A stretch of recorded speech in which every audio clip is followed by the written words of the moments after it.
Hey my queens, kings, and royal family, welcome back to my channel. This is another video of a DIY set of thick sole Crocs that I blinged out. Stay tuned to see how I made these shoes. Throw that ass back and let me see you do a split. Oh God, I'm moving too fast. not 3 on the dash. Bitch, I'm on your ass. Why is everything chrome? So here's what you'll need. You'll need some E6000. Of course, you'll need some rhinestones. I got my rhinestones from Michaels and Amazon. And you can use any kind of rhinestones that you like. Then there is like a little jewelry plate and some tweezers, and of course you will need your Crocs. And so what I'm pretty much doing here is I'm taking a little bit of that E6000 and I am just spreading that with the end of the tweezers, and then I am actually putting my rhinestones on top. That is like a wax tip jewelry thing. I don't know exactly what it's called, but you can find that at Hobby Lobby. In the jewelry section as well, they have those.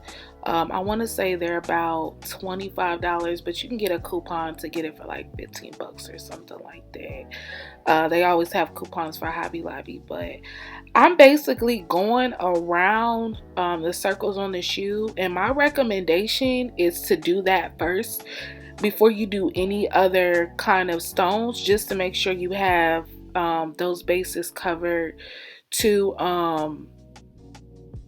just make sure it's not like, bulky or anything like that. Making sure that it's gonna look right as far as having that space covered for where those holes are gonna be. I think that that's extremely important. Even if you're just doing like the full small rhinestones, for which I am not, of course, but I think it's best to go around the holes first as like your basis of actually starting before you fill in any other spaces and then go around the rest of the shoe. So that is pretty much what I did with the smaller rhinestones. These are crystal AB rhinestones. They're actually what I use for nails as well. If I can find the link, I will leave it down below. But these rhinestones are from Amazon, and they be blinging. They be blinging.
All right, so now that I've gone around those circles, like as my base, I'm of course going in with the bigger rhinestones.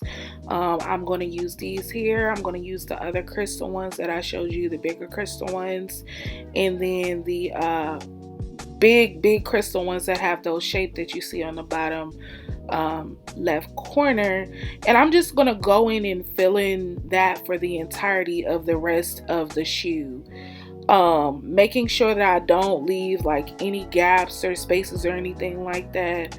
I want to say I did not film, but I did off camera go in with some smaller rhinestones because I filled in the shoe, and the rhinestones that I used in the first place, I ended up using those on little tiny spaces just to fill anything, just to make sure I don't have any gaps. You can fill in your shoe the way that you want to, but I chose to not like have like any kind of gaps. Like I wanted to just be full bling out. I don't want to have anything, any open spaces, anything. Now you see me doing those bigger rhinestones. I really love these. One thing I want to say is you more want to fill these in on the top of the shoe if you're going to get these versus the side. I feel like with the side, they're more prone to pop. And you also want to make sure that you have enough E6000 glue, for this entire design for both of the shoes, I use that one full thing. So you're going to at least want one big thing. Don't get a small thing of E6000 glue. And E6000 is also a good glue. It dries down, I don't want to say fairly quickly, but you have enough time to put your stuff on there, and then it sets. And then of course you want to make sure that your shoe sets at least for 24 hours before you start wearing them. So that's something that is key and important. But I'm not going to talk too much. I'm just going to go in and continue to fill in the shoe.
Right, and that is the end of my DIY of my thick sole blinked out Crocs. I will also leave a link down below for where I got my Crocs from, but I want to say thank you guys for tuning in. Of course, make sure you subscribe, hit that notification bell, and I will see y'all in the next one. Bye.